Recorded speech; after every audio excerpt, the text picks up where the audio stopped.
Hello, my name is Michael and welcome to my channel. In today's video I'm going to be making two bed trays out of red oak, one of them with a fair bit of sapwood in it and the other one pretty clean. As usual, we start out with a whole lot of milling.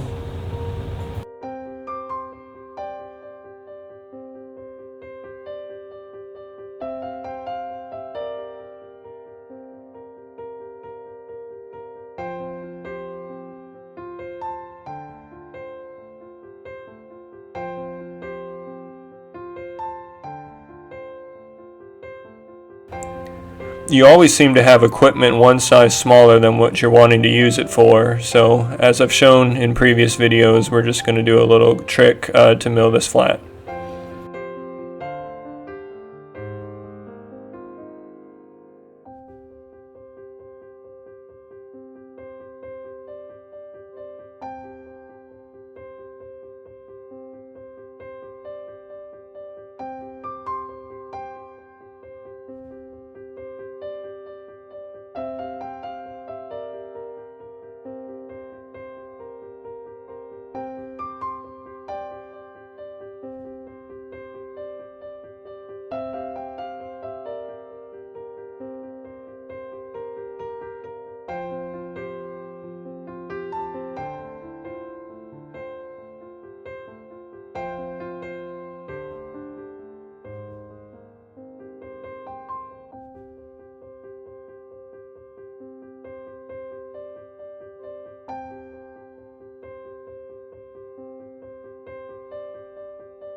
Always take the time to line out the work pieces where the grain seems to match best to the eye.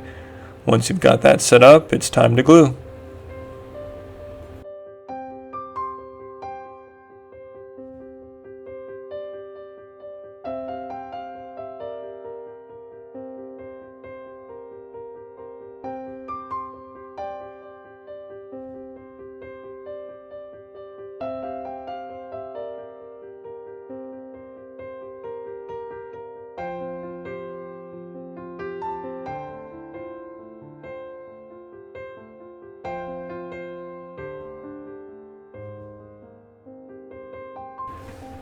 This is a close-up shot of what it looks like when you cinch that tight.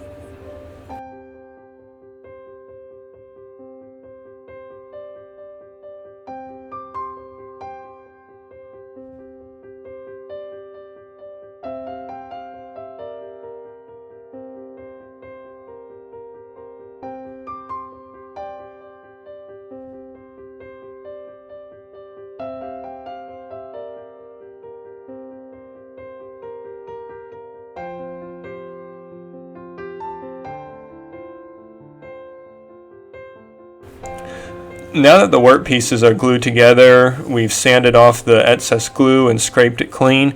We're going to square off each side, and I ended up putting a 4-degree bevel on the sides of the bed tray, so it just feels more natural to carry them.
I'm marking out the center of the boards here. These are the boards that are going to be the handles for the tray.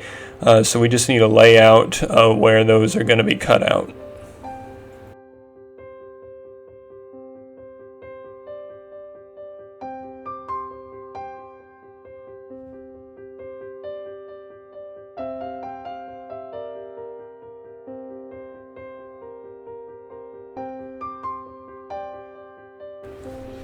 I ended up using a spade bit here to start the handles.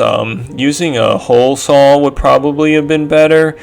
Just whatever you do, make sure you have a sacrificial board underneath to eliminate the tear out, or this will tear out like crazy if you don't have that.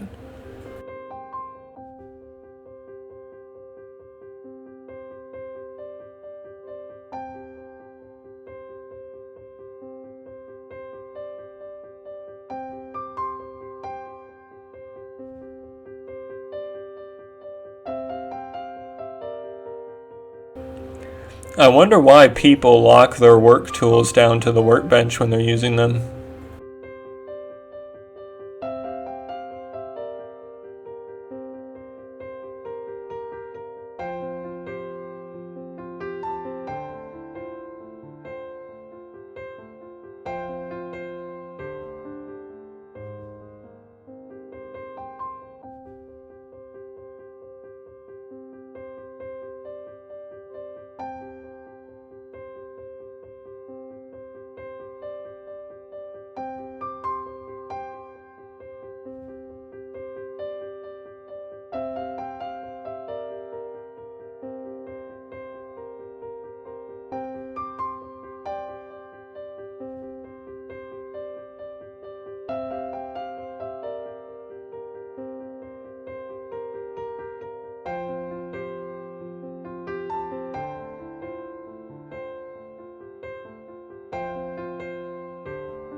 Everything on the top side of the handle is going to get a pretty good round over just to make it easier on the hands.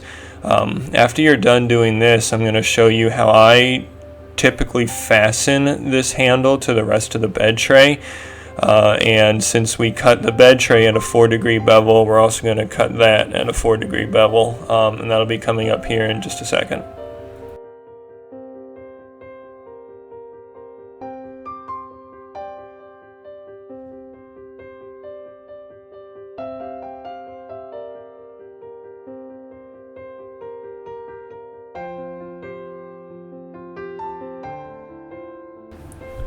Each handle will have 2 screws that will secure it to the sides of the bed tray, and I'll fill this later with a plug that will look real slick.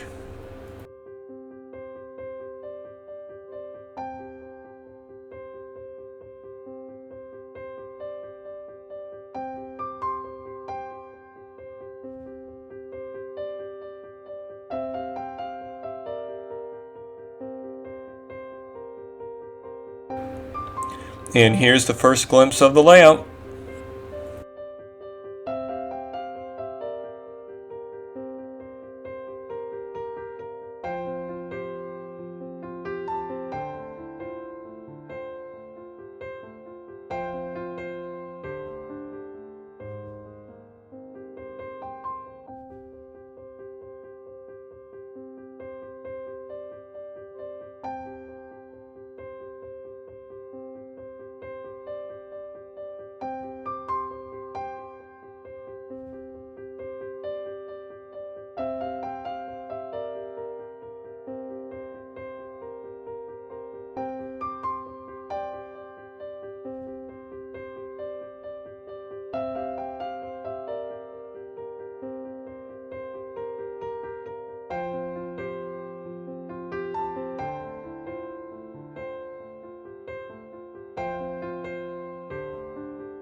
This is for the plugs I talked about earlier. In my opinion, this is a really nice way to hide screws. Gives it a really polished look, and you don't have any of those ugly pocket holes like a pocket hole jig would make.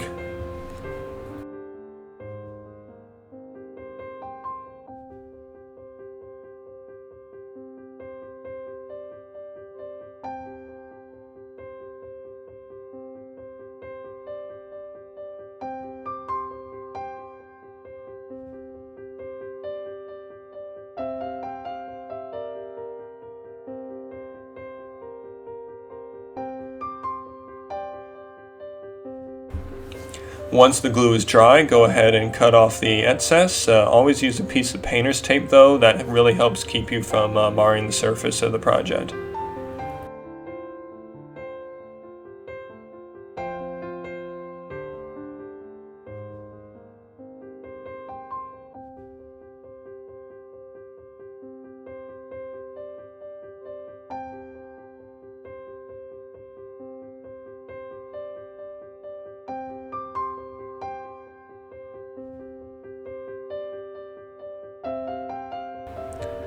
I realize it may have been hard to keep track of which tray I was working on, so here's a shot of them side by side.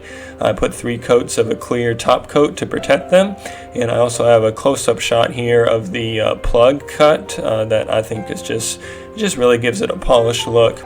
So in either case, thank you for watching and have a great day.